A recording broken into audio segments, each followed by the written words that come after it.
Okay, so I guess a common problem for these 4.6 liter V8 Mustangs, you get a check engine light and it's a misfire in one of your cylinders. In my case, it was a misfire in cylinder number 2, which is back right down over here. Your cylinder order is 1 through 4 is on this side. It goes 1, 2, 3, 4, and 4 is all the way in the back. And then on your driver's side, it'll be 5, 6, 7, and 8.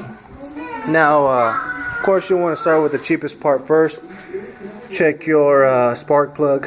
That's what I did. My spark plug was fine. It was cylinder 2, but we'll work on this side since it's easier to see.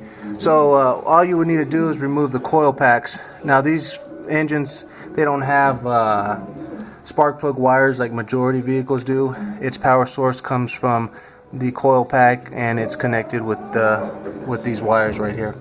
Now these coil packs have a quick disconnect, I guess if you want to call it. You just push underneath that little clip and they pull right off. They're being held down with a 7mm bolt, just one on all of them, and you just remove this bolt and this coil pack comes right out.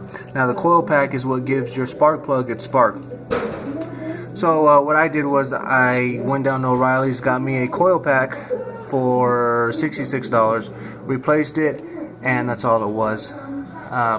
So yeah, if you want to save some time and money before you take it to a mechanic and they charge you $60 to just look at it, I try looking at that first. And remember, the spark plugs need to be gapped at 0.052 to 0.056. I put it right in the middle at 0.054. And if you know, if that sounds questionable, because that's kind of a big gap, just look at your emissions information sticker underneath the hood. It says right here, spark plug gap 0.052 to 0.056. So like I said, I put it right in the middle at 0.054. But yeah, that's all I got for today. Thanks guys.